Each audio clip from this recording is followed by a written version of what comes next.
ফাতেমার ওয়ালিমার কেনাকাটার জন্য আজ অনামিকা, ফাতেমা, সাবরিনা, জাফরিন আর নুসাইবা একসাথে মার্কেটে এসেছে। জাফরিনের কোলে আদিল ঘাপটি মেরে শুয়ে আছে।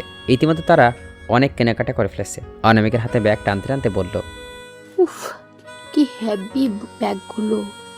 ধ্রুবকে টেনে আনা উচিত ছিল, অন্তত আমার ব্যাগগুলো তো টানতে পারতো। সাবরিনা তখন হেসেই বলল, বাবা, তুমি তো দেখি বিয়ের পরপরই আমার বন্ধুর নাম ধরে ডাকা শুরু করে দিয়েছো। তোমাদের মধ্যে কি সব ঠিকঠাক হয়েছে? বিয়ের দিন তো দুজনে মিলে যে ঝামেলাটাই না পাকালে, এখন কি সব ঝামেলা মিটেছে? অনামিকা সাবরিনের কথা হেসে প্রত্যুত্তর করল। হ্যাঁ, অনেকটা। সাবরিনা সন্তুষ্ট হয়ে বলল, যাক, আলহামদুলিল্লাহ। তোমরা একসাথে ভালো থাকলেই ভালো। আমি তো চিন্তায় ছিলাম তোমরা ভবিষ্যতে কিভাবে সংসার করবে। যাক, আল্লাহ যা করে ভালোর জন্যই করে।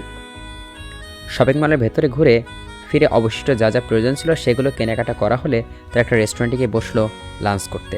সেখানে গিয়ে যে যার ইচ্ছা মতো খাবার অর্ডার করে নিল। তারা একটা বড় টেবিল দখল করে গোল করে বসে ফাতেমার দ্বিতীয় ওয়ালিমার আয়োজন নিয়ে গল্প করছিল।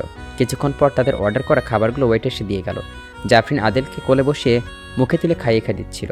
তখন অনামিকা বলল, ফাতেমার ওয়ালিমার পর তো আমরা অবশেষে জাফরিনের বিয়েও খাচ্ছি, তাই না?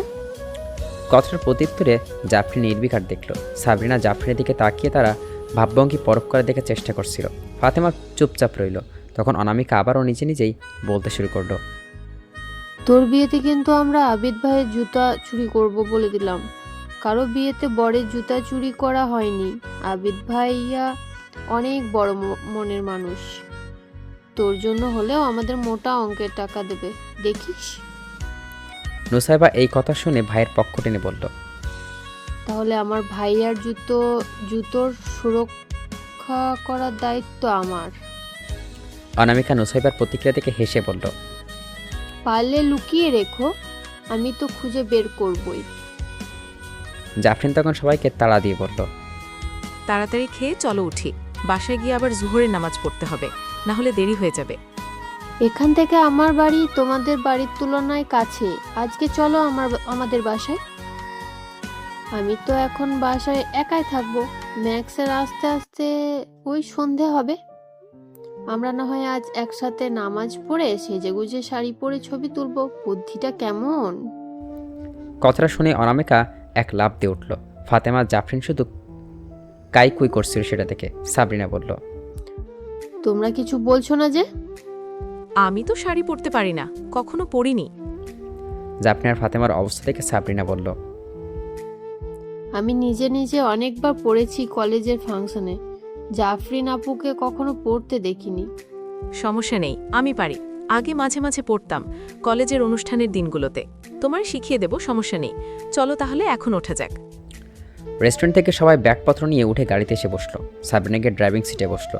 কিছুক্ষণের মধ্যে তারা সাবরিনাদের বাসায় সামনে এসে নামলো। সবাই ভেতরে গিয়ে আগেও অজু করে নিল।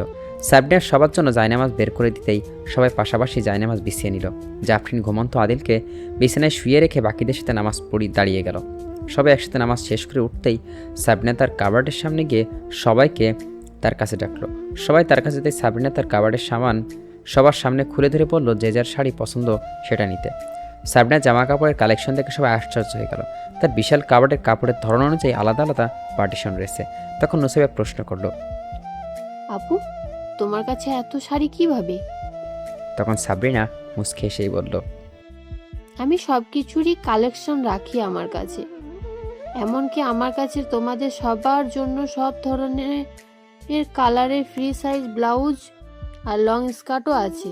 সেটা দিয়ে খুব সহজেই সেট করে শাড়ি পরতে পারবে তোমরা। সবাই যে যার মতো পছন্দের শাড়ি বেছে নিল। সবার আগে অনামিকা একটা মেরুন রঙের শাড়ি তুলে নিল। ফাতেমা একটা সবুজ শাড়ি তুলে নিল। নুসাইবা নীল রঙের শাড়ি নিল। আর জাফরিন নিল হলুদ কমলা সীমালার একটি শাড়ি। অবশেষে সাবরিনা একটা কালো রঙের শাড়ি বেছে নিল।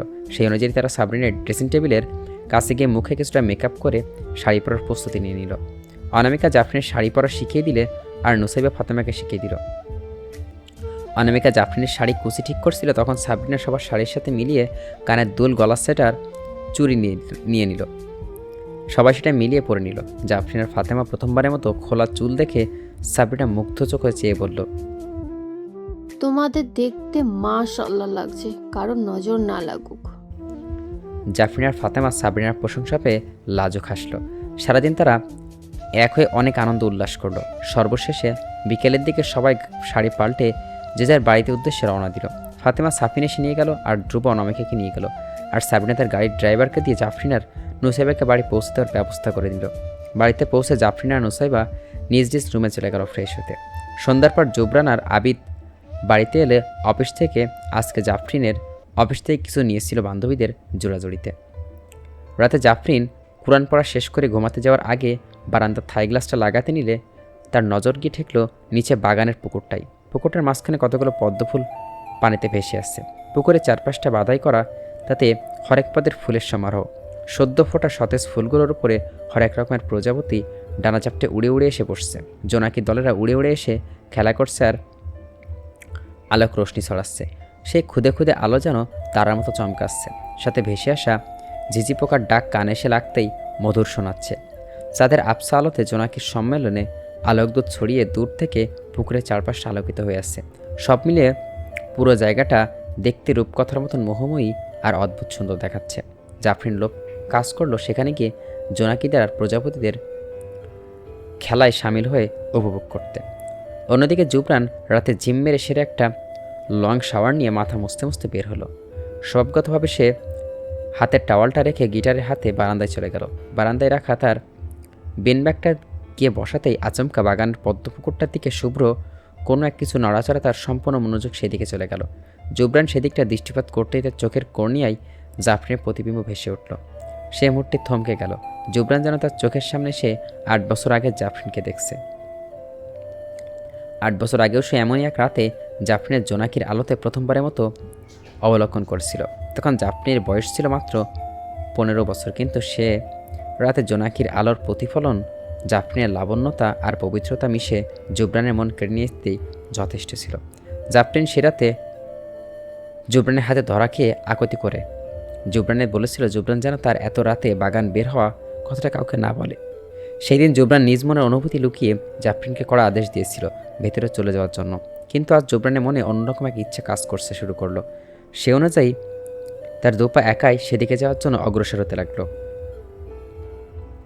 জাফরিন পুকুরের পাশে বসে হাতে পদ্মফুল তুলছিল।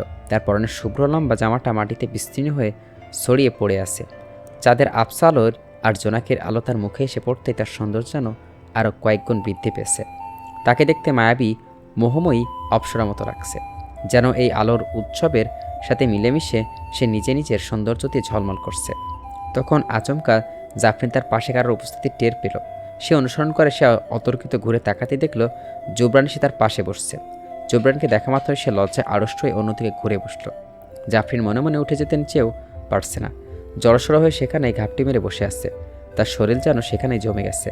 জাফরিন লজ্জায় নেতিয়ে যাওয়া দেখে জুবরান মৃদু হেসে নিজের মনের মাঝে সুপ্ত অনুভূতিগুলো ব্যক্ত করতে হাতের গিটারটা তুলে সামনে দৃষ্টি আবদ্ধ রেখে সুর মিলিয়ে গাইল। জুবরানের মুগ্ধ করা গলা শুনে জাফরিনের হৃদয় জুড়ে আবারও অনুভূতি বিচরণ হতে লাগলো। সে ক্ষণে ক্ষণে লজ্জায় কেঁপে উঠছিল। হঠাৎ জুবরান তার গান শেষ করে ফিসফিসানো গলায় জাফরিনকে ডেকে উঠল, ফায়ারফ্লাই। নিস্তব্ধ নীরব রাতে জুবরানের ডাকটা অনেক গভীর শোনালো। জাফরিন চমকে ঘুরে তাকাতেই জুবরানের চোখের সাথে তার চোখ মিলন ঘটল। জুবরানের চোখের নেশালো চাহনি উপলব্ধি করতেই জাফরিন তার সময় অপচয় না করে তড়িৎ সেখান থেকে উঠে দৌড়ে পালালো। জুবরান তখন হুঁশ ফিরল। সে ঠোঁট কামড়ে হেসে নিজের মাথা চুলকাতেই জাফরিন পরপর উঠে সেও ভিতরে চলে গেল। সে রাতের পর জাফরিন লজ্জায় জুবরানের সামনে আসাই বন্ধ করে দিল। এমনকি অফিসে জাফরিনের জুবরানকে এড়িয়ে চলতে শুরু করছে। জুবরান জাফরিনের কোনো কাজের জন্য কেবিনে ডাকলে জাফরিন সে কাজের পেপার কমপ্লিট করে অন্য কাউকে দিয়ে তার কেবিনে পাঠিয়ে দিচ্ছে। এভাবে চলতে চলতে ফাতেমার সাফিনের ওয়ালিমার দিন এসে পড়ল। জুবরান কনভারসেশন সেন্টারের বাকিদের সাথে খাবার দিকটা সামলাচ্ছে, আর জাফরিন তার বান্ধবীদের সাথে ফাতেমাদের বাড়িতে উপস্থিত।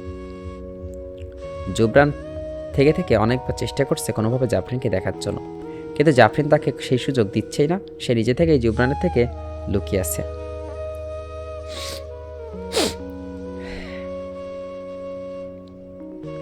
জুবরান এবার রাগ হতে শুরু করলো।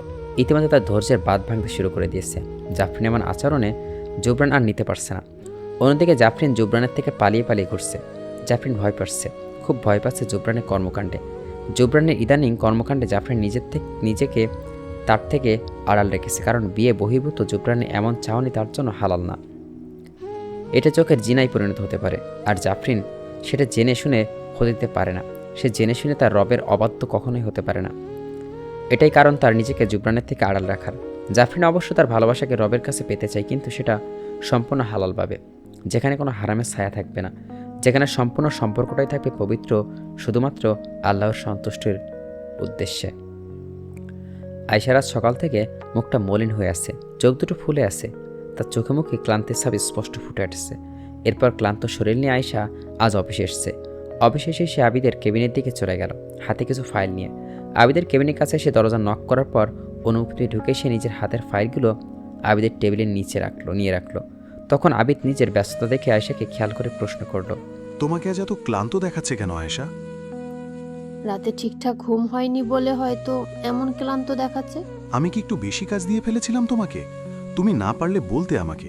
রাত কেন জেগেছো? না স্যার, কাজের জন্য না, আমি আগেই সব ফাইল রেডি করে রেখেছিলাম। কাজ অনেক কম ছিল, আর এমনিতেও আপনি আমাকে কাজের চাপ দেন না। তাহলে? আসলে কালকে রাতে হঠাৎ করে আম্মুর শরীরটা বেশ খারাপ হয়ে যায়। রাত জেগে আম্মুর পাশে থেকে খেয়াল রেখেছি, এই জন্যই হয়তো ক্লান্তি লাগছে।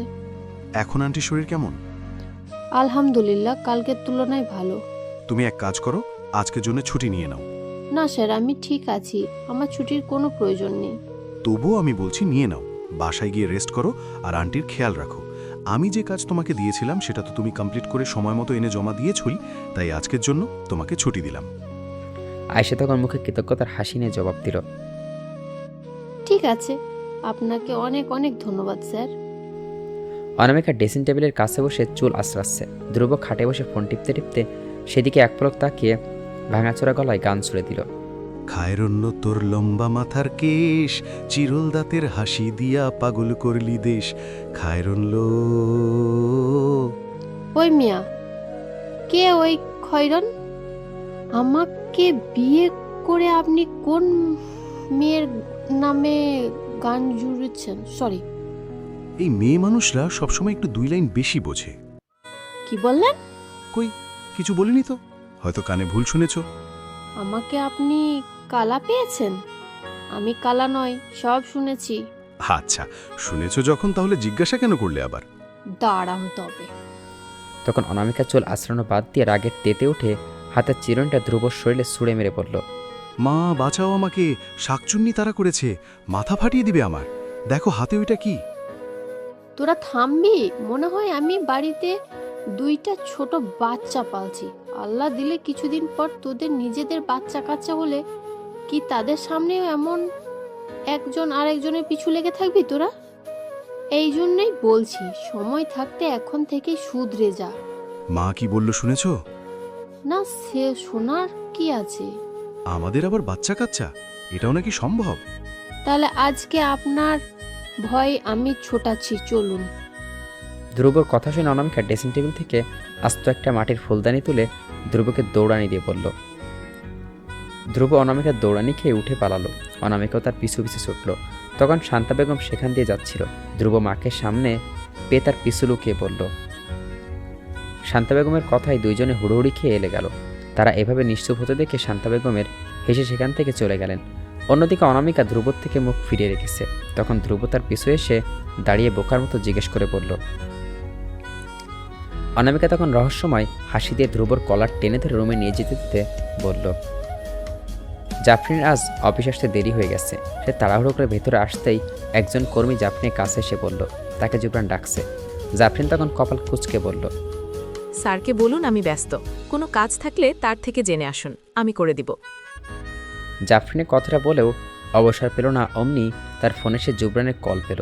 জুবরান এতক্ষণ অফিসে সিসিটিভি ক্যামেরাতে সব দেখছিল। জাফরিনের নাকচ করার পরপরই জুবরান কলটা করছে। জাফরিন কলটা তুলবে না করেও তুলে ফেলল। এটা ভেবে সে হয়তো কলটা না তুললে জুবরান নিজেই এসে তার সামনে হাজির হবে। তার থেকে ভালো সে কলটা তুলে কানে ধরলো। তখন জুবরান ভারী কি গলায় কর্ণচার হলো, আমি তোকে সশরীরে আমার কেবিনে উপস্থিত হতে বলেছি, ফেস টু ফেস কথা বলার জন্য, সেখানে তুই কোনো অন্যদেরকে টানছিস। জাফরিন কাঁপা কাঁপা গলায় প্রত্যুত্তর করলো, আপনার সাথে আমার ফেস টু ফেস কোনো কথা হবে না। আপনি কি বুঝতে পারছেন না আমি আপনার থেকে দূরত্ব বজায় রাখতে চাইছি? হয়তো আপনি ভালো জানেন। কথাটা বলে জাফরিন তড়িৎ ফোন কেটে দিল। জাফরিন এমন কথার কাজে এই পর্যায়ে জুবরান রাগ তত্তর করে বেরিয়ে আকাশ ছুঁয়ে গেল। সারাদিন জাফরিন নিজের ডেস্কে বসে কাজে ব্যস্ত ছিল। জুবরানকে সে আর দেখেনি। সন্ধ্যার দিকে জাফরিন সব কাজ ছেড়ে উঠে দাঁড়াতেই আবিদ তার কেবিন থেকে বেরিয়ে জাফরিনের দিকে এগিয়ে আসছিল। জাফরিন নিজের ব্যাগ গুছিয়ে আবিদকে দেখে একটা আন্তরিক হাসি উপর দিল। তখন আবিদ প্রত্যুত্তরে মুচকে হাসি দিয়ে বলল, সমস্যা নেই, আমি একাই যেতে পারবো। জাফরিন, আজকে আমার একটু ফিরতে দেরি হবে, কয়েকটা কাজ পেন্ডিংয়ে পড়ে আছে। তুমি বরং আজ জুবরান ভাইয়ার সাথে বাড়িতে চলে যাও, কেমন? আমি জানি তুমি একা যেতে পারবে, কিন্তু আমি তোমাকে একা বাসায় যেতে দিতে পারবো না। আমার টেনশন হবে তোমাকে নিয়ে।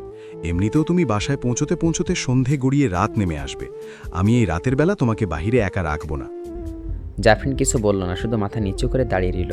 তখন আবিদ আবারও বলল, তুমি ভাইয়াকে গিয়ে বলো যে আজ তার সাথে ফিরছো, কিছুক্ষণের মধ্যে ভাইয়াও বেরোবেন।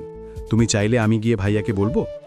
না, সমস্যা নেই, আমি বরং আপনার কাজ শেষ হওয়া পর্যন্ত অপেক্ষা করি। এতক্ষণ শুধু শুধু আমার অপেক্ষা করে তুমি কি করবে? এর থেকে ভালো বাসায় গিয়ে রেস্ট করো। কিন্তু আজকে কিসের এমন বাড়তি কাজ পড়ে গেল আপনার আবার? আজ আয়েশাকে ছুটি দিয়ে দিয়েছি। আয়েশা এসেছিল সকালে, কিন্তু ওকে অনেক দুর্বল দেখাচ্ছিল। ওর মায়ের শরীর অনেক খারাপ, ওরও রেস্টের প্রয়োজন ছিল। সারা রাত মেয়েটা মায়ের সেবা করে দুর্বল হয়ে পড়েছিল, তাই ওর কাজগুলো আজ আমি করছি। ও ছুটি নিতে চায়নি, আমি জোর করে দিয়েছি। মেয়েটা অনেক পরিশ্রমী। হ্যাঁ, একদম ভালো কাজ করেছেন। আমি তো আজ আয়েশাকে অফিসে না পেয়ে ভাবলাম হয়তো ওর শরীর ভালো নেই, তাই আসেনি। যাই হোক, আপনার কোনো সাহায্য লাগলে আমাকে বলেন, আমি সাহায্য করব। আরে না, আমি একাই পারবো। তোমাকে যেটা বলেছি তুমি সেটা করো, যাও। জাফরিন আবিদের সাথে আর পারল না। অবশেষে আবিদের জোরাজোরিতে জাফরিনে বাধ্য হয়ে জুবরানের কেবিন নিয়ে অগ্রসর হলো। জাফরিন জুবরানের কেবিনের দরজায় দাঁড়িয়ে অনেকবার টোকা দিলে কিন্তু ভেতর থেকে কোনো উত্তর আসলো না। জাফরিন অনেকক্ষণ এভাবে দাঁড়িয়ে থেকে ফেরত যেতে নিলে ভেতর থেকে জুবরান গভীর আওয়াজে এলো, কাম। জুবরানের আওয়াজে গভীরতা পরখ করে জাফরিন কিছুটা ঘাবড়ে গেল। তবু অনুমতি ভিতরে ঢুকলো। ভিতরে ঢুকতেই জাফরিন দেখলো জুবরান তার লম্বা লম্বা আঙুল দিয়ে জোরে জোরে ল্যাপটপের কিবোর্ডে প্রেস করে নিজের কাজ করে যাচ্ছে। মনে হচ্ছে যেন তার আঙুলের চাপে এখনই কিবোর্ডের সম্ভাব্য বোতাম ভেঙে ঘুরে আসবে। জুবরান চুপচাপ অনবরত তার কাজ করে চলেছে। জাফরিন কিছুক্ষণ স্থির দাঁড়িয়ে রইল। তাদের মধ্যে কেউই কোনো কথা বলছে না, পরিবেশটা নিস্তব্ধ ঠান্ডা। তখন জাফরিন নীরবতা ভেঙে আগ বাড়িয়ে বলল, আবিদ ভাইয়া আজকে আপনার সাথে বাড়িতে ফিরতে বলেছে। ভাইয়ার অফিসে বাড়তি কিছু কাজ রয়েছে, সেগুলো শেষ করতে আজ তার দেরি হবে ফিরতে। জুবরান জাফরিনের বলা কথায় পাত্তা না দিয়ে তখনকার কথা জেদ ধরে বলল, আমার ইগনোর কেন করছিস? জুবরানের ঠান্ডা নিরটের গলার স্বরে জাফরিন কিছুটা ঘাবড়ে গেল। তবু সে নিচু স্বরে বলল, কারণ আপনার দৃষ্টিও আমার জন্য হালাল না। জুবরান তখন শান্ত গলায় বলল, তাহলে এর জন্য কি করতে হবে আমাকে? জুবরানের বলা কথায় জাফরিন তার নিজের মাঝে আবেগ ধরে রাখতে না পেরে বলে ফেলল, জুবরান ভাই, শুধু একবার বলুন আপনি এই হারাম পথ ছেড়ে দিচ্ছেন, তাহলে আমি এই প্রথমবারের মতো বাড়ির সবাইকে আমার মত জানাবো যে আমি আবিদ ভাইয়াকে নয় বরং আপনাকে বিয়ে করতে চাই। জুবরান নিজের দাম্ভিকতা বজায় রেখে নিজেকে কথায় অনড় থেকে বলল, সম্ভব না। তুই যেমন আমি তোকে তেমনটা মেনেই ভালোবেসেছি, তাহলে তোর কি সমস্যা আমার সবটা মেনে নিতে, আমাকে ভালোবাসতে? জুবরানের এই সামান্যতম কথাটা জাফরিনের ভেতর থেকে ভেঙে দিতে যথেষ্ট ছিল। এখন তার নিজের বলা কথাই নিজের অনুশোচনা হতে লাগলো। জাফরিন শেষবারের মতো নিজেকে ধরে রেখে বলল, এটাই কি তাহলে আপনার শেষ কথা? কিন্তু জুবরান এর কোনো উত্তর দিল না। অন্যদিকে আবিদ হাতে একটা ফাইল নিয়ে জুবরান কেবিনে আসতেই ভেতরে চলা এতক্ষণে সব কথোপকথন শুনে ফেলল। তার নিজের কারণ নিজেই বিশ্বাস হচ্ছিল না, তার হাতে থরথর করে কাঁপছিল। জাফরিন রাগে হুশজ্ঞান হারিয়ে সেখান থেকে বেরিয়ে যেতে নিলে আবিদ দরজার আড়ালে লুকিয়ে পড়ল, যেন জাফরিন তাকে না দেখতে পায়। জাফরিন যাওয়ার পরপরে আবিদ জুবরানের কেবিনে গেল। ভেতরে গিয়ে আবিদ সেখানে জুবরানের শান্ত ভঙ্গিতে আর ইজি চেয়ারে বসে ল্যাপটপে কাজ করছে। আবিদ তখন গলা খাঁকড়িতে বলল, ভাইয়া, তোমাদের কথোপকথন আমি না চাইতেও শুনে ফেলেছি, এর জন্য আগেই ক্ষমা চেয়ে নিচ্ছি। কিন্তু সব শুনে আমি বলতে চাইব, জাফরিনের ইচ্ছাই আমার ইচ্ছা হবে। আমি ওকে ভালোবাসি মানে এই না যে ওকে আমার পেতেই হবে। জাফরিন যেটাতে খুশি আমিও সেটাতে খুশি। আমি চাই তুমি ওর সব কথা মেনে নাও।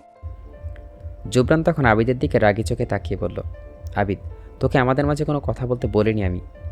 এসব থেকে তুই দূরে থাক। চাইলেও পারবো না ভাইয়া। জাফরিনের সুখের সাথে আমার সুখ জড়িত। আমি চেয়েছিলাম ওকে নিজের করে সব সুখ এনে দিতে, কিন্তু সেটা আর হলো কই। মানুষ কি চাইলেই সব পায়? তোমার কথা শুনে যা বুঝলাম, তুমিও তো ওকে ভালোবাসো, তাই না? তাহলে সেই ভালোবাসাকে পেতে হলে শর্ত মানতে সমস্যা কোথায়? ভাইয়া, তুমি জানো জাফরিন কেমন, ওর কথায় রাজি হয়ে যাও। ভালোবাসা কোনো শর্ত দিয়ে হয় না। জানি, কিন্তু ও তো তোমার ভালো চেয়েই শর্তটা রেখেছে। জাফরিনকে আমি কখনো কোনো বিষয় নিয়ে এভাবে নিজেকে ভাঙতে দেখিনি। সবসময় ওর চোখে আমি একটা আত্মবিশ্বাস দেখেছি। আজ যেহেতু ও নিজেকে ভেঙে তোমার কাছে নিজের মনের কথা উপস্থাপন করেছে, তাই বলছি, বেশি দেরি হওয়ার আগে ওর কথা মেনে নাও। মানুষ জীবনে সবসময় সবকিছুর সুযোগ পায় না। যেমন আমি নিজের ভালোবাসাকে পেয়েও হারালাম। তাই বলছি, তুমিও সময় থাকতে সেটার মূল্য দাও। আবেদের কথায় জুবরান কিছু একটা ভেবে উঠে দাঁড়ালো। চেয়ার রাখা নিজের কোটটা গায়ে জড়িয়ে সে বেরিয়ে গেল। শুধু আবেদ সেখানে স্থির দাঁড়িয়ে রইল, দুনিয়ার অগোচরে নিজের হৃদয় ভাঙার যন্ত্রণা চেপে। অন্যদিকে জুবরান নিচে নেমে আসতেই দেখল জাফরিন নিচে কোথাও নেই। তার গাড়ি পাশে আবিদের গাড়িটা অনুপস্থিত। যখন জুবরান নিজের ফোনটা বের করে আবিদকে কল লাগালো, আবেদ কিছুটা সময় নিয়ে নিজেকে স্বাভাবিক করে কল ধরতে অপর পাশ থেকে জুবরান বলল, তোর গাড়ি কই আবিদ? কেন নেই পার্কিংয়ে? জুবরান কিছু একটা ভেবে আবারও বলল, তোর গাড়ির চাবি কি তোর কাছেই ছিল? আবিদ দ্রুত উত্তরে বলল, না, চাবি তো জাফরিনের কাছে। শিট। জুবরানের মনে পড়ল সে আমেরিকাতে একবার জাফরিনের ড্রাইভিং শিখেছিল। জাফরিন নিশ্চয় আবিদের গাড়ির চাবি হাতে পেয়ে একাই চালিয়ে চলে গেছে। জুবরান তড়িৎ কল কেটে নিজের গাড়িতে উঠে ফুল স্পিডে গাড়ির টান দিল। কিছুক্ষণ আগে জাফরিন জুবরানে একরোখা কথা নিয়ে না পেরে কষ্টের আগে নিজের হুঁশ হারিয়ে আবিদের গাড়ির চাবিটার কাছে থাকায় সে গাড়িতে উঠে বসে একাই চালানো শুরু করে দিয়েছিল। জাফরিনের গাড়ি তখন হাইওয়েতে। জুবরানের বলা তখনকার কথা বারবার জাফরিনের মাথায় ঘুরপাক খাচ্ছিল। কথাগুলো মনে পড়ে জাফরিনের চোখে জল ভিজে ভিজে বারবার তার সামনের দৃশ্য ঘোলাটে হয়ে আসছে। সে নিজের এক হাতে স্টিয়ারিং হুইল সামলাচ্ছে, অন্য হাতে নিজের অশ্রুশক্ত চোখ মুছে যাচ্ছিল। চারদিকে ইতিমধ্যে রাতের আধার নেমে এসছে। হাইওয়েতে গাড়িগুলো দ্রুত গতিতে চলেছে। জাফরিনের চোখ বারবার ঝাপসা হয়ে আসছে। তখন খুব হঠাৎ করে বিপরীত দিক থেকে একটা হলুদ ট্রাক ধেয়ে আসছে শুরু করলো। জাফরিন সেই গাড়ির হেডলাইট আলোতে ধেয়ে আসা ট্রাকটা ঝাপসা চোখে দেখতে পারল। মুহূর্তে তার ধ্যান ফিরল। সে আতঙ্কিত হয়ে গাড়ি ঘোরাতে যাবে, কিন্তু তার আগেই ঘটনাটা হাতের বাইরে চলে গেল। দানবের মতো বড় আকৃতির ট্রাকটা চোখের পলকের সামনে এসে প্রচণ্ড শব্দে তার গাড়ির উপর হামলে পড়ল। ট্রাকের ধাক্কায় জাফরিনের গাড়ি চুরমার হয়ে উড়ে গিয়ে রোডের অপর পাশে আছড়ে পড়ল। সাথে সাথেই পুরো আগুন ধরে গেল। গাড়িটা উল্টে পড়ার আগে মুহূর্তে শূন্য থাকাকালীন ভাগ্যক্রমে জাফরিন ভাঙা জানালার কাজ ভেঙে রোডের একপাশে মুখ থুবড়ে পড়ল। জাফরিনের মাথা গভীর আঘাত থেকে গলগল করে রক্ত বেরিয়ে পড়ল। পুরো রোডে রক্তে রঞ্জিত হয়ে গেল। সেই দেখে ড্রাইভার ভয়ে ট্রাক সমেত পালালো। ঘটনাস্থলে আস্তে আস্তে মানুষের ভিড় জমতে শুরু করলো। সেই ভিড়ের মধ্য থেকে একজন বয়স্ক লোকের সাথে সাথেই অ্যাম্বুলেন্সে ফোন লাগালো। জুবরান কিছুটা দূরে আসতেই দেখলো সামনের গাড়িটা জ্যামে লেগে আছে। এই হাওয়াতে সম্ভবত কখনো এমন জ্যাম লাগার কথা না। জুবরান জাফরিনের দুশ্চিন্তা নিয়ে জ্যামে বসে থাকতে পারল না। সে গাড়ি থেকে নেমে জ্যামের মধ্যে ফেলে রেখে সামনের দিকে দৌড়ে এগোনো শুরু করলো। জুবরানের যত সামনের দিকে এগোচ্ছে ততই তার না কাছে তীব্র পোড়া গন্ধ লাগতে শুরু করলো। সে তাকে দেখলো সামনের দিকে ধোঁয়া উড়ে যাচ্ছে। তার মনে এক অজানা ভয় খামচে ধরল। জুবরান সবগুলো গাড়ি অতিক্রম করে সামনে এগিয়ে দেখলো অনেকগুলো মানুষ একপাশে ভিড় করে দাঁড়িয়ে আছে, আর অন্য এক পাশে গাড়ি উল্টে আগুন ধরে আছে। সে নিজের মনের অযাচিত শঙ্কা নিয়ে এমন ভিড়ের কারণ জানার জন্য সামনে দাঁড়িয়ে থাকা মানুষগুলোকে সরিয়ে ক্রমশ এগোচ্ছে। এক পর্যায়ে সবাইকে সরিয়ে একেবারে সামনে চলে আসতে তাই সামনে থাকা দৃশ্যটা স্পষ্ট হলো। জুবরান দেখলো একটা কালো অবয়া পরিহিত মেয়ে রোডের মুখে মুখ থুবড়ে পড়ে আছে। তার পুরো শরীর জুড়ে অবয়ার উপর দিয়েই জায়গায় জায়গায় ভাঙা কাজ বিধে ক্ষত সৃষ্টি হয়ে আছে। মাথার হিজাব চুইয়ে চুয়ে রক্ত দিয়ে সারা রাস্তা টহল হয়ে আছে। জুবরানের মনে অবিশ্বাস্য নিয়ে দুর্বল পদক্ষেপ সেখানে এগিয়ে গেল। মেয়েটি তার চিনতে একটু সমস্যা হচ্ছে না। সে হাত বাড়িয়ে রোডের পড়ে থাকা রক্ত নিজে দুহাত তুলে নিল। সে এক ধ্যানে তার রক্তের হাতের পানে দৃষ্টি স্থির করে আছে। জুবরান তখন নিজের শোধবোধে নেই। তার কাছে মনে হচ্ছে সে তার দুনিয়াতে নেই, যেন অন্য কোনো এক ভ্রমে পড়ে আছে। তার চোখের সামনে যা কিছু ধরা দিচ্ছে বা দেখা দিচ্ছে সবই যেন কোনো এক মরীচিকা। আশেপাশে সবাই তার ভাগভঙ্গি পরখ করছিল। কয়েক মুহূর্ত অতিবাহিত হওয়ার পর জুবরান বুক চিরে উন্মাদের মতো তীব্র চিৎকার মেরে ধপ করে বসে পড়ল। তবে তার চিৎকার আশেপাশের সকলে কেঁপে উঠল। তারা ভোরকে কিছুক্ষণ দূরে সরে গেল। জুবরানের মাথায় আবিদের বলা তখনকার কথাগুলো বাড়ি খাচ্ছিল। আবিদ কিছুক্ষণ আগে বলেছিল বেশি দেরি হওয়ার আগে জাফরিনের কথায় রাজি হয়ে যেতে। জুবরান এখন সত্যি সত্যি মনে হচ্ছে সে ভুল করে ফেলেছে। সে আসলে অনেক দেরি করে ফেলেছে। সে জাফরিনের পাশে বসে নিজের হাত মুষ্টিবদ্ধ করে রোডে অনবরত আঘাত করতে করতে বলতে লাগলো, ফায়ারফ্লাই, আমাকে দেখে যাস না, তোর সব কথা আমি রাখবো। জুবরান আর্তনাদ করতে করতে জাফরিনকে হাসপাতালে নিয়ে যাওয়ার জন্য তুলতে যাবে তার আগেই অ্যাম্বুলেন্স সাইরেন কানে এলো। অ্যাম্বুলেন্সের সাইরেন বাজতে বাজতে দ্রুত বেগে এসে থামতেই অ্যাম্বুলেন্স থেকে কয়েকটা নার্স বেরিয়ে এসে একটি স্ট্রেচারে করে জাফরিনকে তুলল। এমতো অবস্থায় জুবরান জাফরিনের আপত্তির কথা ভেবে তার গায়ে স্পর্শ করেনি। সে নার্সকে তাতে তুলতে দিয়েছে। জাফরিন তোলার পরপর জুবরান তড়িতে অ্যাম্বুলেন্সে উঠে বসল। পুরোটা রাস্তা জুবরান স্তব্ধ হয়ে বসেছিল তার পাশে। অ্যাম্বুলেন্সটা হাসপাতালে পৌঁছানোর সাথে সাথেই জাফরিন স্টেশনে নামিয়ে অপারেশন থিয়েটার দিকে এগিয়ে নিয়ে গেল জুবরান। জাফরিনকে অপারেশনের জন্য ভেতরে নিয়ে যাওয়া হলো। জুবরান নিষ্প্রাণ হয়ে বাহির পেয়ে অপেক্ষা করে ছটফট করতে লাগলো। কিছুক্ষণ আগে আবিদ হাইওয়ে থেকে সোজা হাসপাতালে এসে পৌঁছেছে। জুবরানের পরপরই ঘটনাস্থলে আবিদ পৌঁছে সব জানতে পেরেছিল। এদিকে জুবরান হাসপাতালের দেওয়ালে ঠ্যাস দিয়ে দাঁড়িয়ে শূন্য তাকিয়ে রয়েছে। সে মনে মনে নিজেকে দোষারোপ করছে, দেরি করছে সেখানে পৌঁছানোর জন্য। জাফরিন তখন প্রত্যাখ্যান করার জন্য। আচমকা আবিদ পেছন থেকে এসে জুবরানের কাঁধে হাত রাখলো। জুবরান ফিরে আবিদের দিকে তাকাতে আবিদ দেখলো জুবরানের চোখ দুটো অস্বাভাবিক রক্তিম হয়ে আছে। আবিদ তখন কাঁপা কাঁপা গলায় কোনোরকম আটকে জিজ্ঞেস করলো, জাফরিন? আবিদের পুরো কথা শেষ হওয়ার আগেই জুবরান নিজের বিধ্বস্ত গলায় উত্তরে বলল, ভেতরে অপারেশন চলছে ওর। জুবরানের কথা কর্ণচার হতেই আবিদের চাপা কষ্টগুলো আর তীব্র হতে শুরু করলো। কয়েক মুহূর্ত সে স্তব্ধ হয়ে দাঁড়িয়েছিল।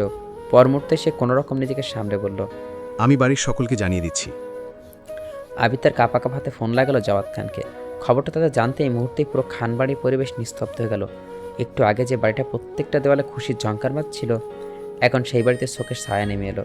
সাথে সাথে খানবাড়ির সকলে হাসপাতালে আসার জন্য রওনা হলো।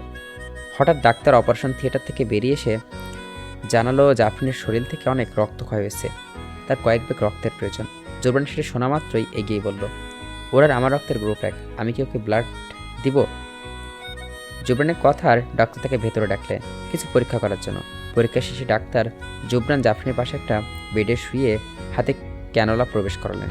সে পাতলা নল দিয়ে জুবরানের শরীরে রক্ত পরিসঞ্চরণ হয়ে একটি ব্যাগে জমা হতে শুরু করলো। কিছুক্ষণ পর রক্তবর্তী ব্যাগ জাফরিনের ক্যানালায় সংযুক্ত করানো হলো। সেই রক্ত তার শরীরের শিহরের শিরায় শিরায় প্রবেশ করতে শুরু করলো। জুবরান শো অবস্থায় ঘাড় ঘুরিয়ে জাফরিনের ফ্যাকাশে মলিন চেহারার দিকে তাকিয়ে আছে। সে জাফরিনের শরীরে সে আজ পর্যন্ত কার কোনো ফুলের টোকা পড়তে দেয়নি। আজ সেই জাফরিনকে নিজের চোখের সামনেই নিতাশৈলে হাসপাতালে বেডে পড়ে থাকতে দেখে জুবরানের ভেতরে ঝড় বয়ে যাচ্ছে। আর সেই ঝড়ের তাণ্ডব তার ভেতরে সব কিছু উথাল পাতাল হয়ে আছে। জুবরান নিজের পকেটে হাত রেখে ম্যাক্সকে কল লাগালো। ওপর থেকে প্রথমে রিংটন ম্যাক্স কলার তলার সাথে সাথে জুবরান বলল, এই মুহূর্তে আমার 1 ঘন্টা আগে হাইওয়ের সিসিটিভি ফুটেজ চাই। কিছু কি হয়েছে? হঠাৎ সিসিটিভি ফুটেজ লাগবে যে? কুইক। ম্যাক্স বুঝলো এখন জুবরানের জিজ্ঞেস করে কোনো লাভ হবে না। সে আগে ফুটেজ জোগাড় করে উঠে পড়ল। কয়েক মিনিটের মধ্যে ম্যাক্স জুবরানের একটি ফুটেজ ইমেল করলো। জুবরান সেটা খুলে দেখতেই চোয়াল শক্ত হয়ে গেল। ফুটেজটি স্পষ্ট দেখা যাচ্ছে একটা ট্রাক জাফরিনের গাড়ির উপর অসাবধানতায় কীভাবে হামলে পড়ছে। জুবরান তৎক্ষণাৎ জুম করে ট্রাকের নাম্বার প্লেটটা দেখে সেটার স্ক্রিনশট তুলে একটা নাম্বারে মেসেজ পাঠিয়ে করলো, I need all information about this truck. মেসেজটা সেন্ড করতে না করতেই অপর পাশ থেকে ম্যাক্স কল দিল। জুবরান সেটা তুলে স্পিকার দিয়ে রাখলো। ওপাশ থেকে ম্যাক্স আতঙ্কিত হয়ে বলল, জুবরান, তুই আগে কেন বলিসনি জাফরিনের অ্যাক্সিডেন্ট হয়েছে? আই কান্ট বিলিভ, এটা অনেক হিউজ একটা অ্যাক্সিডেন্ট ছিল। জাফরিনকে কোন হসপিটালে নিয়ে এসেছিস? ও এখন কেমন আছে? আমরা এক্ষুনি আসছি। বস্তির টঙের দোকানে কয়েকজনের সাথে দল বেঁধে বেছে বসে সিগারেট টানছিল মনির নামের একটা প্রাপ্তবয়স্ক যুবক। হঠাৎ এক আতঙ্কিত আক্রমণে সে বেঞ্চসহ মুখ থুবড়ে পড়ল মাটিতে। তার সাথে থাকা বাকি ছেলেপেলেরাও পড়ল সামনের তালে। নিজের কোনো রকম সামলে সে উঠে দাঁড়াতেই অন্ধকারে দেখল তার সামনে একটা বলিষ্ঠ আর লম্বা অব্যয় হাতে হকি স্টিক নিয়ে দাঁড়িয়ে। মনির টঙের দোকানে হলুদ বাতির আলোতে তাকে দেখার চেষ্টা করতেই সামান্য এগোলো। তখন সে দেখল তার সামনে দাঁড়িয়ে থাকা ব্যক্তিটি চোখে অস্বাভাবিক লাল, চুলগুলো এলোমেলো হয়ে অযত্নে কপালে পড়ে আছে। পরনে টাইট ঢিলে হয়ে গলায় ঝুলে আছে, শার্টের ইন করে এলোমেলো হয়ে ছড়িয়ে আছে। বুকের পাশে শার্টের কয়েকটা বোতাম খোলা আছে। শুভ্র শার্টটার কিছু কিছু জায়গায় সোপসাপে রক্তের দাগ। মুখে তার ক্রোধ স্পষ্ট ফুটে আছে। মনে সেটা দেখে আতঙ্কে উঠল। জুবরান তখন হাসপাতালে জাফরিনকে রক্ত দেওয়াকালীন মনিরের সব ইনফরমেশন ঘেটে বের করে এ পর্যন্ত পৌঁছেছে। মনির এমনিতেই কিছুক্ষণ আগে একটা ঘটনা ঘটিয়ে এসছে, তার উপর আবার এই আক্রমণ সব মিলে সে ভীত হয়ে জুবরানকে জিজ্ঞেস করলো, কেডা আপনি? আমার এমনে মারলেন কেন? জুবরান তখন তার হকিস্টিকে এক হাত ঘুরিয়ে আবার তাকে অনবরত আঘাত করতে করতে বলল, কারণ তুই আমার কলেজে আঘাত করছিস, জানোয়ারের বাচ্চা। জুবরান মনিরের ট্রাকের দিয়ে আঙুল দিয়ে দেখিয়ে বলল, তোর এই ট্রাক দিয়ে আমার ফায়ারফ্লাইয়ের অ্যাক্সিডেন্ট হয়েছে। তোর জন্য আমার ফায়ারফ্লাই যতটুকু না যন্ত্রণা পেয়েছে এর থেকে বহুগুণ যন্ত্রণা আজ আমি তোকে নিজের হাতে দেব। জুবরানের করে এক একটা আঘাতের যন্ত্রণায় মনির ছটফট করে চিৎকার করছে ব্যথায়, আর্তনাদ করে উঠছে বারবার। তখন আশেপাশের ছেলেরা জুবরানকে ধরতে আসলে জুবরান তাদের উপরও আঘাত হানল। জুবরান তার সামনে যাকে পাচ্ছিল তাকে বেধড়ক পেটাচ্ছিল। অবশ্যই জুবরান ভয়ে তারা মনিরকে ফেলে নিজের জান বাঁচাতে পালালো সেখান থেকে। জুবরান ক্রোধে আক্রমণে নিয়ন্ত্রণের বাইরে চলে গেছে। মনির প্রাণপণে জুবরানের হাত থেকে বাঁচানোর চেষ্টা করছে, কিন্তু পারছে না। তখন সে নিজের জীবন ভিক্ষা চেয়ে বলল, আমারে ছাইরা দেন সাহেব, আমি এটা ইচ্ছা কইরা করি নাই, আমি আর এমন ভুল জীবনেও করবো না, আমারে আর মাইরেন না সাহেব। জুবরান তার কোনো আকতি মিনতির তোয়াক্কা করল না। অন্যদিকে মার খেতে খেতে মনিরের অবস্থা শোচনীয়। মনির তার জ্ঞান হারিয়ে ফেলার উপক্রম। জুবরান আরেকটা জোরালো বাড়ি মেরে হকি স্টিকের উপরে তুলে পেছন থেকে ম্যাক্স, ধ্রুব আর সাফিন এসে জুবরানকে ধরল। তারা মনিরের দিকে তাকিয়ে দেখল জুবরান তাকে ইতিমধ্যে মেরে আত্মহত্যা করে ফেলেছে, কিন্তু জুবরান তাও থামল না, মনিরকে মেরেই যাচ্ছিল। তখন তার ফোন বেজে উঠল। জুবরান হাতের হকি স্টিকটা ফেলে সাথে সাথেই ফোনটা ধরল। ফোনে আবিদ ভাঙা গলায় বলছে, ভাইয়া জলদি হসপিটালে আসো, ডক্টর দেখো কি বলছে। আবিদ এতটুকু কথায় জুবরান আত্মাকে পড়ল। সে তড়িৎ দৌড়ে উঠে পড়ল নিজের গাড়িতে। ধ্রুব আর ম্যাক্সের সাথে উঠে পড়ল। অন্যদিকে সাফিন জলদি গিয়ে মনিরকে তুলে হাসপাতালে নিয়ে যাওয়ার ব্যবস্থা করল।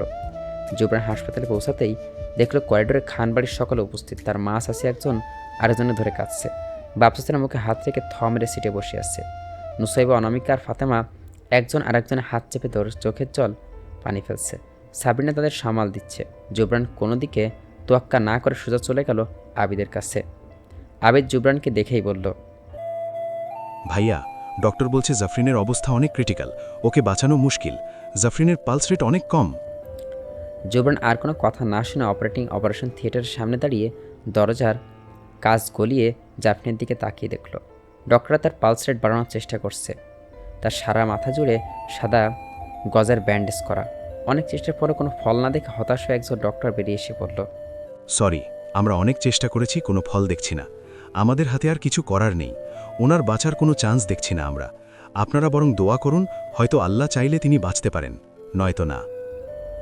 জুবরান ক্রোধনন্দিত হয়ে ডাক্তারকে বলল, ওর কিছু হবে না, আপনারা আপনাদের ট্রিটমেন্ট ঠিকমতো করছেন না, ওর কিছু হলে আমি এই হাসপাতাল বন্ধ করিয়ে ছাড়বো। আমি ওকে এখনই এই হাসপাতাল থেকে নিয়ে যাচ্ছি। আমার বোঝা হয়ে গেছে আপনারা দ্বারা এই সম্ভব না। তখন ডক্টর জুবরানকে বুঝিয়ে বলল, দেখুন মিস্টার জুবরান, আপনি শান্ত হন, রাগে উল্টাপাল্টা কিছু করলে রোগীরই ক্ষতি হবে, আমরা আমাদের বেস্টটাই দিয়েছি। আমি ভেতরে যেতে চাই। রোগীর অবস্থা ভালো না এখন, আমরা আপনাকে ভেতরে যেতে দিতে পারবো না। জুবরান নিজের জেদে অনর থেকে বলল, লেট মি ইন। জুবরান জোরের কাছে না পেরে ডক্টর বলল, ওকে, বাট অনলি ফর 5 মিনিটস। ডক্টরের কথায় জুবরান ওটির পোশাক পরে ভেতরে ঢুকতে জাফরিন নিথর দেহ বেডে পড়ে আছে। পালস অক্সিমিটারে পালস রেট অনেক কমে দেখাচ্ছে। সে জাফরিনের ব্যবহার বারবার ঝুঁকে তার কানের কাছে মুখ নিয়ে অসহায় কণ্ঠে বলল, আমি জানি আমার পর প্রচুর অভিমান করে আসিস, অনেক হয়েছে, এখন আর জেদ করে থাকিস না কলিজ আমার। আমি তখন নিজের জেদের বসে কথাগুলো বলছিলাম, মন থেকে বলিনি। তুই জানিস আমি আমার ভালোবাসার কথা মুখে প্রকাশ করতে জানি না, কিন্তু তোর জন্য আমি নিজেকে শুধরে নেব। তুই যেমনটা চাবি ঠিক তেমনভাবেই নিজেকে গড়ব। এদিকে দেখ, আমি তোর সব কথা মানব সত্যি, ও ইভেন আমার জানটাও তোর জন্য দিয়ে দিব। তাও আমাকে ফেলে যাবি না, খবরদার। I need you badly. Firefly please wake up. জুবরানের কথা কান পৌঁছালো কিনা সে কে জানে। এই পর্যন্ত ডাক্তার জুবরানকে তাড়া দিয়ে বেরিয়ে আসার জন্য জুবরানকে শেষ পর্যন্ত জাফরিনের দিকে তাকিয়েছিল। সে জাফরিনের মধ্যে কোনো নড়াচড় লক্ষ্য করল না। অন্যদিকে জুবরানের কাণ্ডে বাড়ির সকলে অবাক হয়ে তাকিয়ে। জুবরান বাইরে এসে আরও এক মুহূর্ত দাঁড়ালো না। সে হাসপাতালে পোশাক খুলে বেরিয়ে গেল হাসপাতাল থেকে। হাসপাতালে সে কাছে একটা মসজিদে ঢুকে সে উজু করে নফল নামাজ পড়লে দাঁড়িয়ে। জুবরান দুরাকাত করে নফল নামাজ পড়ে যাচ্ছিল। প্রত্যেকবার সিজ্জায় গিয়ে সে মনের আশ্বাস খুঁজে পাচ্ছিল। জুবরানের চোখ থেকে একা একাই পানি গড়িয়ে পড়তে লাগলো। সে ধৈর্য সহকারে ধীরে সুস্থে রুকু সিজ্জা করে 12 রাকাত নফল নামাজ আদায় করে সিজ্জায় লুটিয়ে পড়ল। সিজ্জাইকে জুবরান বিড়বিড় করে বলতে লাগলো, ইয়া রব, আমি কখনো তোমার কাছে কিচ্ছু চাইনি, তোমার ইবাদত করিনি, তোমাকে ডাকিনি, তোমার নিষেধাজ্ঞা মানিনি, সবসময় অমান্য করেছি তোমার। আমি যেসব কিছুর জন্য তোমার কাছে ক্ষমা চাচ্ছি, আমি জানি না কীভাবে তোমার কাছে চাইতে হয়, অথবা চাইলেও বা তুমি আমাকে দিবে কিনা। তবু আমি চাইতেই তুমি আমার ফায়ারফ্লাইকে আমার কাছে ফিরিয়ে দাও। ওর ইচ্ছা আমি তোমার কাছে যেন বন্দেগিগিরি স্বীকার করি। হ্যাঁ, আমি তাই করব। তুমি শুধু আমাকে একটা সুযোগ দাও, আমি কথা দিচ্ছি তোমাকে আমি নিরাশ করব না। ইয়া আল্লাহ, শুধু একটাবার সুযোগ দাও। জুবরান আজ নিজে থেকে রবের দরবারে সে সিজদায় লুটিয়ে বিধ্বস্ত অবস্থায় নিজেকে রবের কাছে তুলে ধরছে। মগ্ন সে আজ সিজদায় এক অন্যরকম প্রশান্তি খুঁজে পাচ্ছে। তার মনে হতাশাগুলো আপনা আপনি কমে যাচ্ছে। সেই জায়গায় নতুন করে আসার আলো তৈরি হতে শুরু করলো। অন্যদিকে মসজিদের ইমাম সাহেব দূর থেকে অনেকক্ষণ যাবৎ জুবরানকে খেয়াল করছিল। জুবরান দীর্ঘ সময় যাবৎ সিজদায় পড়ে আছে। জুবরান মনে মনে পণ করে বসল সে পর্যন্ত সে জাফরিনকে নিয়ে ভালো খবর না পাচ্ছে সে পর্যন্ত সিজা থেকে আজ উঠবেই না। দীর্ঘ সময় এভাবে কেটে গেলে হঠাৎ জুবরান ফোনটা বেজে উঠল।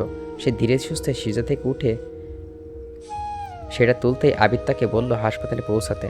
সে উঠতে যাবে তখনই মসজিদে বয়স্ক একটা ইমাম এসে তার কাঁধে হাত রেখে বলল, তোমার দিকে আমি অনেকক্ষণ যাবৎ আগ্রহ নিয়ে তাকিয়ে আছি বাবা। তুমি দীর্ঘ সিজদায় ছিলে, তোমাকে অনেক বিধ্বস্ত দেখাচ্ছে। তুমি আমার ছেলের মতন, তোমাকে দেখে আমার অনেক মায়া হচ্ছিল। নিশ্চয়ই কোনো সমস্যায় আছো তুমি। আল্লাহ তোমার সকল বিপদ দূর করুক, তোমার মনের বাসনা পূর্ণ করুক। জুবরান ইমামের দিকে নিজের চাহনি দিয়ে তাকিয়ে বলল, আমি নিজের ভুলের কারণে জীবনে মূল্যবান একজনকে হারাতে বসছি। আমি ভালো নেই, একটুও ভালো নেই। আল্লাহ কি আমার মতো পাপীদের ডাকে সাড়া দিবেন? আমি সারা জীবন পাপ করছি, অবাধ্য হয়েছি তার। তিনি কি আমার দোয়া কবুল করবেন? জুবরানের কথায় বৃদ্ধ ইমামটি মুচকে আসলেন। জুবরান লক্ষ্য করলেন তিনি বয়স্ক হওয়ার পরেও তার মুখে অন্যরকম একটা নূর ঝলকাচ্ছে। তার মুখে সাদা বড় বড় দাড়িগুলো যেন তাকে নূরকে আরও প্রচলিত করছে। ইমাম সাহেব হেসে জুবরানের মাথায় হাত বুলিয়েও দিলেন। জুবরান ওনার কাছে শেষ করে বেরিয়ে পড়ল হাসপাতালের উদ্দেশ্যে। সে যাবৎ না বিধ্বস্ত অবস্থায় মসজিদে ঢুকেছিল, তার থেকে বেশি ভরসা নিয়ে এখন হাসপাতালে গিয়ে এগোচ্ছে। জুবরানকে আসতে দেখে ম্যাক্স এগিয়ে এসে পড়ল। কথাটা বলার পরও ম্যাক্সের মুখটা শুকিয়েছিল। জুবরান তখন জিজ্ঞেস করলো, জ্ঞান ফিরেছে? ম্যাক্স আমতামতে করছে। বাকিরা জাফরিনের জন্য দোয়া করছে। জুবরান আবারও বলল। ম্যাক্স ভনিতা না করে বলল, ঠিকঠাক ডক্টর কি বলছে? ম্যাক্স তখন মন বুলিয়ে বলল, ডক্টর বলেছেন জাফরিনের পালস রেট বেড়েছে। জুবরান কথাটা শুনে তাওয়াক্কুল নিয়ে বলল, যেখানে ওর পালস রেট কম ছিল এখন সেটা ঠিকঠাক হয়েছে। ইনশাল্লাহ ওর কিচ্ছু হবে না। পুরো রাত সবাই হাসপাতালে কাটিয়ে দিল। আবিদ তার বাড়ি পাঠাতে চাইলেও তাদের মধ্যে কেউ এক চুর পরিমাণ নড়ল না। জাফরিনের অবজারভেশনে রাখা হয়েছে। সবাই সারা রাত দোয়া করতে লাগলো তার জন্য। হাসপাতালে নামাজের জন্য একটা আলাদা রুমের ব্যবস্থা রয়েছে। সেখানে মহিলাদের সবাইকে এসার নামাজ পড়ে দোয়া করছে, আর পুরুষরা মসজিদ থেকে নামাজ পড়ে দোয়া করছে। ভোরে ফজরের নামাজের পরপরই আবারও করিডোরে একত্র হলো। জাফরিনে এখনও জ্ঞান ফেরেনি। সবাই অধীর আগ্রহে ডাক্তারের বেরোনো অপেক্ষা করছে। জাফরিনকে শেষ পর্যন্ত দেখে জানালো ব্যাপারটা তাদের হাতের বাইরে চলে গেছে। জাফরিন কমায় চলে গেছে। তার জীবন মৃত্যু এখন একই সমান। কথাটা শোনার সাথে সাথেই সবাই কান্নায় ভেঙে পড়ল। আবিদ আত্মবিশ্বাস নিয়ে জিজ্ঞেস করলো, ডক্টর বলেছে জাফরিনের আগামী কয়েক ঘন্টায় জ্ঞান না ফিরলে ও কোমায় চলে যাবে। জাফরিনের কি সুস্থ হওয়ার কোনো চান্স নেই ডক্টর? ওনার সুস্থ হওয়ার সম্ভাবনা মাত্র 10%। এমন রোগী সহজে সুস্থ হয় না।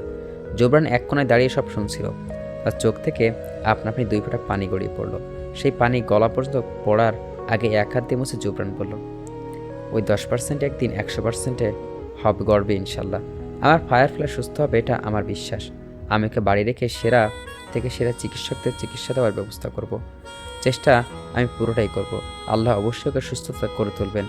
ডক্টর জুবরানের আত্মবিশ্বাস থেকে বললেন, আপনি কথাটা যেভাবে বলছেন ব্যাপারটা এতটাও সহজ না। এই ধরনের পেশেন্ট আমরা অনেক দেখেছি। তাদের কোমা থেকে সুস্থ হয়ে ওঠা খুবই রেয়ার, ধরেন 1000-এর মধ্যে একটা, তাও সেটাকে মিরাকেল ধরা হয়। জুবরান নিজের কথা অনার থেকে বলল, আমি বলেছি আল্লাহ চাইলে সেই মিরাক্কেল হবেই। জাফরিনের অবস্থার কথা শুনে সবাই হাল ছেড়ে দিলেও জুবরান হাল ছাড়ল না। এই দুঃসংবাদের পাশাপাশি খানবাড়ির সকলে জুবরানে বলা প্রত্যেকটি কথা শুনে থ মেরে দাঁড়িয়েছে। তখন জুবরানের কথায় ডাক্তার দমে গিয়ে বলল, আচ্ছা দেখুন, আপনি যেটা ভালো মনে করেন করেন। জুবরান ডাক্তারের সাথে কথা বলে হাসপাতালের সকল ফর্মালিটি পূরণ করে নিল। কিছুক্ষণের মধ্যে সে জাফরিনকে বাসায় নিয়ে যাবে। হাসপাতাল থেকে জাফরিনের জন্য একজন নার্স নিয়ে যাওয়া হবে বাড়িতে রেখে তার চিকিৎসার জন্য। জুবরান যাওয়ার আগে সাফিনের থেকে খবর নিয়ে একবার মনিকে দেখতে গেল। জুবরান মনিরকে মেরে বেহাল করার পর সাফিন এসে এই হাসপাতালে এনে তাকে ভর্তি করিয়েছে। জুবরান মনিরের কেবিনে গিয়ে দেখল তার হাত পা প্লাস্টার করা। সে অচল হয়ে বেডে পড়ে আসছে। জুবরান তার কেবিনে দেখা মাত্রই মনির ভয়ে উত্তেজিত হয়ে পেল। জুবরান সেটা দেখে মনিরকে শান্ত করে বলল, ভয় পাস না, আমি তোকে মারব না। তোর হাসপাতালে খরচ থেকে শুরু করে তোর সব খরচ দায়িত্ব আমি আমার নিজের উপর নিচ্ছি। এর বদলে তোকে এভাবে পেটানোর জন্য আমাকে ক্ষমা চাইছি। আমাকে ক্ষমা করে দিস পারলে। কথাটা বলে জুবরান সোজা বেরিয়ে গেল। মনির সেখানে জুবরানের চোখে মুখে আর কালকের মতো ক্রোধ নেই। সে বেশ শান্তভাবে কথা বলে তাকে চলে গেল। অন্যদিকে সাফিন, ম্যাক্স আর ধ্রুব জুবরানে এমন আশ্চর্যজনক পরিবর্তন দেখে অবাক হয়। জুবরান যাওয়ার পানে তাকিয়ে রইল। ইমরে বেগম জাফরিনের বেডের পাশে বসে মেয়ের নিষ্প্রাণ বিবর্ণ হয়ে যাওয়া ফ্যাকের চেহারার দিকে আহত দৃষ্টিতে তাকে অনবরত চোখের পানি ঝরাচ্ছেন। সেই চোখের পানি তিনি ক্ষণে ক্ষণে আঁচল দিয়ে মুছে নিচ্ছেন। দেশের পেশাদার ডাক্তারের তত্ত্বাবধানে বিগত 1 মাস যাবৎ জাফরিন খানের বাড়িতে তার রুমে রেখে চিকিৎসা দেওয়া হচ্ছে। জুবরান দেশের সবচেয়ে এক্সপিরিয়েন্স ডাক্তার কনসালটেশনে জাফরিনের ট্রিটমেন্ট করিয়ে যাচ্ছেন, যে জাফরিন ট্রিটমেন্টের বিন্দুমাত্র কমতি হচ্ছে না। বিগত 1 মাস জাফরিনের মুখের লাবণ্যতা ফিকে হয়ে গেছে। এত চেষ্টার পর তার শরীরে বিশেষ কোনো উন্নতি পরিলক্ষিত হচ্ছে না। জাফরিনের মস্তিষ্কের চাপ কমাতে তাকে এলিভেটেড বেডে শোয়ানো আছে। রুমে থাকা ভেন্টিলেশনের যন্ত্রটির সাহায্যে তার শ্বাস প্রশ্বাস সচল রাখা হয়েছে। শিরায় শিরায় ঔষধ এবং পুষ্টি সরবরাহের জন্য ফিকশন পাম্প লাগানো হয়েছে, সাথে ফিডিং টিউব। মনিটরে স্ক্রিনে তার স্পন্দন, রক্তচাপ এবং মস্তিষ্কের কার্যকলাপ বোঝানোর জন্য একজন নার্স সর্বদা পাশ থেকে এসে পর্যবেক্ষণ করে চলেছে। জাফরিনের সজ্ঞান নেই, শারীরিকভাবে সে পুরোপুরি অচল, শুধু তার দেহ নিঃশ্বাসটাই কোনো মতো চলছে। এভাবে বেঁচে থাকা যেন মৃত্যুরই সমতুল্য। জুবরান পারে না জাফরিনের সম্মুখীন হতে। সে এখনও নিজের দায়ী করে জাফরিনের এই বিধ্বস্ত অবস্থার জন্য। সে দরজার বাইরের আড়ালে দাঁড়িয়ে ব্যথিত দৃষ্টিতে জাফরিনকে অবলোকন করছিল। তখন ইমরা বেগম চোখের পড়ল দরজার সামনে দাঁড়িয়ে থাকা জুবরানের উপর। ইমরা বেগম উঠে জুবরানের কাছে গিয়ে তাকে ধরে কাঁদতে রাখল। জুবরান তখন মাথায় আলতা করে হাত বুলিয়ে দিয়ে বললেন, কেঁদো না, আল্লাহ সব ঠিক করে দেবেন। ওর জন্য আমি প্রত্যেক নামাজের দিন রাতে দোয়া করে যাচ্ছি, ওকে ঠিক করতে হবে। ইমরা বেগম তখন নিজেকে সামলে বললেন, হসপিটালে তোর সেদিনের আচরণের পর আমি বুঝতে পেরেছিলাম জাফরিনের প্রতি তোর অনুভূতি রয়েছে। তুই জাফরিনের সুস্থ হওয়া অপেক্ষায় আছিস। কিন্তু দেখ বাবা, জাফরিন যেমন আমার মেয়ে, তেমনও তুইও আমার ছেলে। আমি তোর ভালো চাই। 1 মাস হয়ে উঠল, তবুও জাফরিনের সুস্থ হওয়ার কোনো সম্ভাবনা নেই। তবুও আল্লাহ আমার মেয়েকে আমার কাছে রেখেছে, এটা ভেবে নিজেকে প্রতিনিয়ত সান্ত্বনা দিচ্ছি। আমি আমার মেয়েকে এই অবস্থাতেই মেনে নিয়েছি। আল্লাহ যতদিন আমার মেয়ের হায়াত রেখেছেন, ততদিন আমি এভাবে মেয়ের মুখের দিকে তাকিয়ে কাটিয়ে দেব। কিন্তু তোর তো পুরো জীবন পড়ে আছে। আমি চাই তুই ওর জন্য আর অপেক্ষা না করে বিয়েটা করে ফেল। তোর একটা সুন্দর সংসার হোক। তুই জাফরিনের অপেক্ষায় থেকে নিজের জীবনটাকে নষ্ট করিস না। আমি আবিদকেও তাই বলবো। ইমরা বেগমের কথায় মুহূর্তে জুবরানের মুখের রং উড়ে গেল। প্রত্যুত্তরে জুবরান মুখে গম্ভীর করে বলল, আজ যে কথা বলছে সেটা আর দ্বিতীয়বার মুখে আনবে না, কারণ তোমার মেয়ে আমার জীবনের শেষ আর প্রথম নারী। আমি জানি আমার সবরের ফল আল্লাহ অবশ্যই দিবেন। আজান দিয়েছে, আমি নামাজের জন্য বেরোচ্ছি, তুমি ওর পাশে থেকো। কথাটা বলেই জুবরান আর এক মুহূর্ত সেখানে দাঁড়ালো না। ইমরা বেগম আহত চোখে জুবরানের যাওয়ার পানে তাকিয়ে রইলেন। জাফরিনের সাথে ভয়াবহ এই অ্যাক্সিডেন্টের পর থেকে জুবরান নিজের পুরোপুরি শুধরে নিয়েছেন। তার এমন পরিবর্তন শুরুতে খানবাড়ির সবাই অনেক চমকিত হয়েছিল।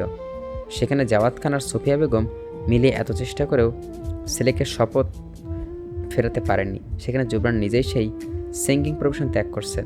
কিছুদিন যাবৎ জুবরান নিজেকে সামলে আবারও নিজের অফিসে জয়েন করছে। জুবরানের দীর্ঘ বিরতির পর দর্শকরা ভেবেছিল সে নিশ্চয়ই নতুন কোনো অ্যালবাম প্রকাশ করবে, আবারও নিজের ফর্মে ফিরবে। কিন্তু তাদের ধারণা ভুল প্রমাণ করে তারা জানতে পারল জুবরান নিজের প্রফেশন ত্যাগ করছে। তার ফ্যানেরা তখন দুদলে বিভক্ত হয়ে গেল। একদল নিঃশর্তভাবে জুবরানের সিদ্ধান্তের সমর্থন করে গেল, তো অন্য দল তার এই সিদ্ধান্ত ক্ষোভে ফেটে পড়ল, সমালোচনা শুরু করল। জুবরান অবশ্য এসবের কিছুই তার গায়ে মাখিনি, কারণ এটা তার জীবনের মূল উদ্দেশ্য না। এখন তার জীবনের মূল উদ্দেশ্য একটাই, সেটা হচ্ছে জাফরিনের দিকে ফিরে পাওয়া। জুবরান এখন 5 ওয়াক্ত নামাজের পাশাপাশি মাঝরাতে তাহাজ্জুদ নিজেকে নিমজ্জিত রাখে। নামাজ শেষ করে সে প্রত্যেকদিন মসজিদে ইমাম সাহেবের কাছ থেকে কোরআন অনুসরণ করে বাসায় ফেরে। নামাজ শেষ করে জুবরান একবার মনিরের বাসায় গেলেও যাকে দেখতে আসতো। মনিরের মা মাটির চুলোয় রান্না বসিয়ে মাত্র তিনি জুবরানকে দেখা মাত্র হাসি মুখে শাড়ির হাসলে হাত মুছতে মুছতে এগিয়ে গেলেন। জুবরান তাকে দেখে সহানুভূতিশীল হয়ে জিজ্ঞেস করলেন, মনিরের অবস্থা কেমন এখন? আর আপনাদের সংসার কেমন চলছে? আমার কোনো কিছুর প্রয়োজন হলে আমাকে অবশ্যই জানাবেন। মনির ভাই আন্তরিকভাবে হেসে উত্তর দিল, আলহামদুলিল্লাহ, আল্লাহ রহমতে এখন মনিরের অবস্থা আগের থেকে ভালা। আর আমাগো সংসারও অনেক ভালো চলতেছে। আমরা ভালো খাইতে পারছি, পড়তে পারছি। আমাগো গরিবগো লেগা এই আকাশ ছোঁয়া স্বপ্নের মতো। আপনারে অনেক ধন্যবাদ সাহেব, আমাগো পাশে দাঁড়ানোর লেগা। জুবরান মনের মারে কৃতজ্ঞতার বিপরীতে বলল, রিজিকের মালিক আল্লাহ, আমি তো একটা সামান্য উসিলা মাত্র। শুক্রিয়া করতে হলে আল্লাহকে করবেন। মনির কোথায় আছে? ঘরেই শুইয়া আছে। আপনি ওর ঘরে যাইয়া বসেন, আমি আপনার লেগা কিছু নিয়ে আসি। না, আমি ওকে দেখেই চলে যাব। জুবরান মনির ঘরে যেতেই মনির দেখে শোয়া থেকে উঠে বসে গেল। জুবরান উঠতে সাহায্য করে বলল, আর কিছুদিন পরে তোমার প্লাস্টার সরিয়ে দেওয়া হবে, তুই আস্তে আস্তে হাঁটতে পারবি। বল, এবার তুই আমাকে মাফ করতে পেরেছিস? আমি চাই না কারো অভিশাপ নিতে। এখন আমার দোয়ার অনেক প্রয়োজন, আল্লাহর সন্তুষ্টির প্রয়োজন। জুবরানের কথায় মনির মুখ ভর্তি হাসি নিয়ে বলল, ভাই, আমার এই অবস্থার পিছনে আপনি দায়ী, এটা ঠিক। আর অন্যায় তো আমারও ছিল, কিন্তু এই 1 মাস আপনি আমার অনেক খেয়াল রাখছেন, আমার চিকিৎসার খরচ বহন করছেন, আমার পরিবারে দেখছেন। আপনার জায়গায় অন্য কেউ হইলে আপনার মতো এত কেউ করতো না। আগে আমরা অনেক কষ্টে চলতাম, দিন কামাইয়া দিন খাইতাম, তাও অভাব লাইগাই থাকতো। কিন্তু এখন আমাগো আর কোনো অভাব আপনি রাখেন নাই। আমি আপনার কাছে কৃতজ্ঞ ভাই। আমি আপনারে অনেক আগেই মাফ কইরা দিছি ভাই। সেটা নিয়ে আপনি আর কোনো চিন্তা কইরেন না ভাই। আল্লাহ আপনার মনের সব ইচ্ছা পূরণ করুক। আপনার লিগে আমরা সব সময় দোয়া করি। মনিরের কথায় আশ্বস্ত হয়ে জুবরান উঠে বসল। বাসায় ফিরে সে নিজের রুমে ঢোকার আগে জাফরিনের রুমের দিকে কিছুক্ষণ নিঃশব্দ তাকিয়ে রইল। জাফরিনের অবস্থা মনে হচ্ছে উঠতে উঠতে তার ভেতরে বারবার বিষাদে ছেয়ে যায়। দুনিয়ার সামনে নিজেকে শক্ত দেখালেও ভেতরে ভেতরে সে অনেকটাই ভেঙে পড়ছে। এই মনের গ্লানি দূর করতে সে নিজের রুমে গিয়ে সেলফ থেকে একটা হাদিস বই পড়তে হাতে নিল। অনেক আগে থেকে সে সেলফের ট্রফি দিয়ে ভর্তি ছিল, এখন সেই সেলফ হাদিস আর ইসলামিক বই দিয়ে ভর্তি। ইদানিং সে নিজেকে ইসলামিক জ্ঞান অর্জনে ব্যস্ত রাখে। সে জ্ঞান অর্জন থেকে সে একদিন নিজেকে বঞ্চিত করে রেখেছিল। জুবরান তার সেলফ বড় বড় ইসলামিক স্কলারশিপ দিয়ে লেখা বই এনে রেখেছে। সে ইসলামকে আরও গভীর থেকে গভীরভাবে জানতে চেয়ে বুঝে যায়। এতে করে নিজের মনের ক্ষতগুলো ভুলে শান্তি অনুভব করতে সক্ষম হয়। সে যতই গভীরভাবে ইসলামকে জানতে পেরেছে, তত ইসলামের প্রত্যেকটা বিষয় তার মুগ্ধ করে তুলেছে। সে এই কয়দিন রবের সাথে নিজের সম্পর্ক ঠিক করতে নিজেকে নিমজ্জিত করছে। একটার পর একটা আয়াতগুলো যেন তার অন্তরের সকল প্রশ্নের সমাধান ধারা করে দিচ্ছিল তার কাছে। তার সকল জটিলতা যেন এক এক করে খোলাসা হয়ে ধরা দিতে লাগলো। সে নিজের মনে অনুপ্রেরণা পেল লাগানোর সামনে এগোনোর, অনেক বেশি দোয়া করে রবের থেকে নিজেকে চাওয়া হাসিল করার। এই 1 মাস যাবৎ রাতে জুবরান চোখের কোনো ঘুম নেই। নিজের খাওয়া দাওয়া বাদ দিয়ে সেদিন রাত এক করে দোয়া অনবরত করেই যাচ্ছে। সে রোজ রাতে একান্তে তাহাজ্জুদের নামাজ সিজদায় পড়ে চোখের পানি ঝরিয়ে জাফরিনের সুস্থতার জন্য দোয়া করে চলেছে। জুবরান ঠিক করছে যে সালাতুর হাজরাতের নামাজ আদায় করবেন। আজ যেহেতু সেই নামাজের কথা মসজিদে ইমামের কাছ থেকে জানতে পেরেছে সে, বিশেষ কোনো হালাল চাহিদা পূরণ করার জন্য আল্লাহর উদ্দেশ্যে 2 রাকাত নফল নামাজ আদায় করাকে সালাতুল হাজত বলা হয়। মাঝরাতে জুবরান ওযু করে তাহাজ্জুদের নামাজ পড়ার আগেই 2 রাকাত সালাতুর হাজতের নফল পড়ে নিল। এরপর তাহাজ্জুদ পড়া শেষ করে কিছু তাসবিহ পড়ে মোনাজাত নিতে নিল। দেখল ফরজের আজান পড়ে গেছে। জুবরান তখন জায়নামাজ থেকে উঠে মসজিদের উদ্দেশ্যে রওনা দিয়ে বলল। আবিদের পূর্বের তুলনায় এখন গানে অনেক চুপ হয়ে গিয়েছিল। সে প্রয়োজন ছাড়া কারোর সাথে কোনো বাড়তি কথা বলছে না। আবিদ এখনও জাফরিনের অ্যাক্সিডেন্টের ধাক্কা সামলে উঠতে পারেনি। অবশ্যই সবাই জাফরিনের ব্যাপারে অবগত। তারা জাফরিনকে নিয়ে এমন খবর পাওয়ার পর থেকে সে আবিদের মতো এমন মিশুক ছেলের আচরণ এমন গভীর দেখছে। জুবরানের শুরু থেকেই গভীর ছিল, কিন্তু আবিদ ছিল পুরোপুরি তার ভিন্ন। আয়েশা পুরো দূর থেকে আবিদকে লক্ষ্য করছে। একটা দীর্ঘশ্বাস ফেলে সেদিকে এগিয়ে গেল। আবিদ আয়েশাকে দেখে কিছু বলতে যাবে, তার মাথা নিচু করে পুনরায় জিজ্ঞেস করলো, নিজের কাজের ধ্যান দিল। আয়েশা তখন মুখ খুলে বলল, আপনাকে 1 কাপ কফি বানিয়ে এনে দেব? না, খাওয়ার ইচ্ছে নেই। স্যার, আপনি কবে আবারও আগের মতো হয়ে ফিরবেন? আপনাকে এভাবে দেখতে আর ভালো লাগছে না আমার। আয়েশার এমন কথায় আবিদের মাথা তুলল, কিন্তু কিছু বলল না। তখন আয়েশা আবারও বলল, স্যার, আপনি কিছু মনে না করলে আমি একটা প্রশ্ন করতে চাই, আপনাকে করতে পারি? আবিদ সম্মতিসূচক মাথা তোলালো। আয়েশা বলল, আপনি কি জাফরিন ম্যামকে ভালোবাসতেন? না হলে এতটা ব্যথিত হতেন না তার জন্য।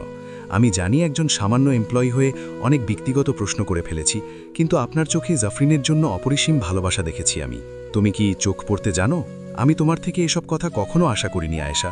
এ নিয়ে আর পুরো কথা বলতে চাচ্ছি না। তুমি তোমার ডেস্কে ফিরে যাও। হ্যাঁ জানি, শুধু আপনার চোখ পড়তে জানি।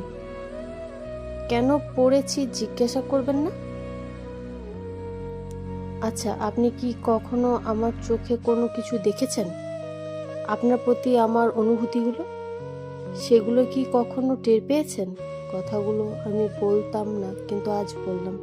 কেন বললাম জানেন? কারণ কারোর জন্য কারো জীবন থেমে থাকে না। আমি চাই আপনি মুভ অন করুন। কথা শেষ বলতেই আয়েশা দেখল আমিরের চোখে কোনো এক ফোঁটা নোনা জল দৃশ্যমান। এতটুকু যেন আয়েশার ভেতর খামচে ধরল। তার হৃদয় গভীরে ব্যথিত হলো। আবিদ তখন ভাঙা গলায় বলল। আয়েশা এমন কথায় আবিদ অবাক হলো। তবুও কোনো প্রক্রিয়া না করলে আয়েশা তখন প্রশ্ন করল।